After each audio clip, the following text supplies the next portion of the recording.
All right, guys, today is Thursday. We're going ahead and talking more about graphing linear functions, and we're going to be figuring out how to get x and y intercepts if we didn't have a graph.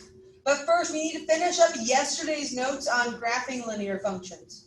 So sometimes, as you'll notice, our equations will not be in y equals mx plus b. While it looks like this equation is, it is not, since it has this 2 right there. Now, what that means is I need to solve this equation for y. This goes back to when we had literal equations and we had to solve for a letter. So, how do I solve for y? I solve for y by dividing by 2. And when I divide by 2, I get y equals 3/2 x plus 3. Now I see my equation as y equals mx plus b form. So now I can come up with my equation, come up with my graph. So my slope is 3/2. My y-intercept is 0, 3. I have 0, 3 here. My slope is 3/2, so I'm going to rise 3, 1, 2, 3, run 2. Let's get to my second point. But I want to get a point on the x-axis, so I'm going to have to go down 3, 1, 2, 3, left 2, 1, 2.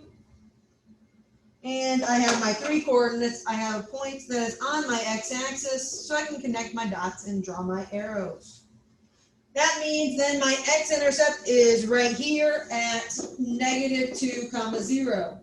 My domain is all real numbers. My range ends up being all real numbers.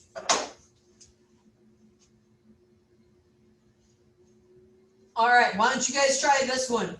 I'll tell you it is not in y equals mx plus b form. See if you can get it there. All right, so here's how I would have done this. To get this in y equals mx plus b, I need to solve for y. So I need to add 4x to both sides.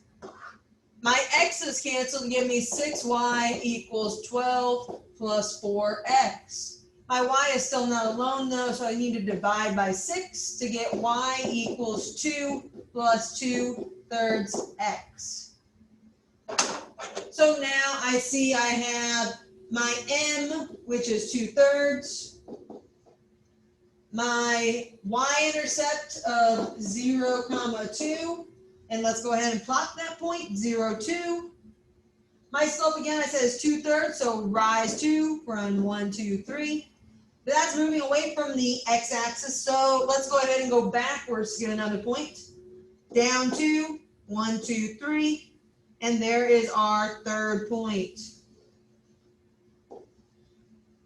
All right, so I see that coordinate is at -3, 0 as my x-intercept. My domain ends up being all real numbers. My range is all real numbers.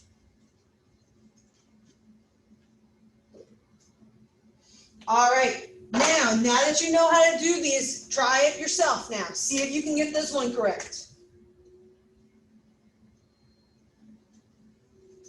All right, here's how I would have done it. I would subtract 9x, because again, we're trying to get y alone. So that gives me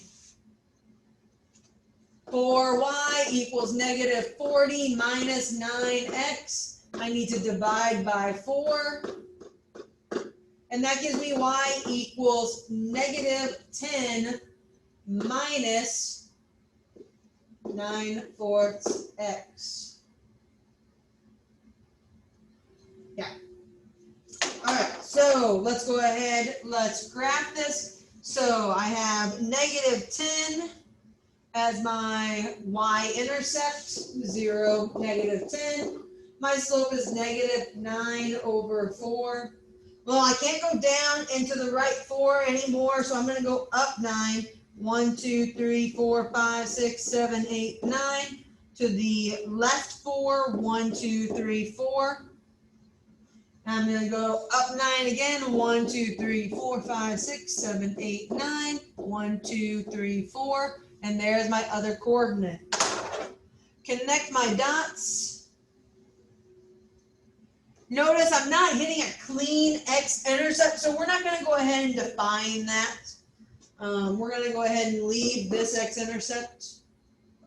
My domain is all real numbers. My range is all real numbers.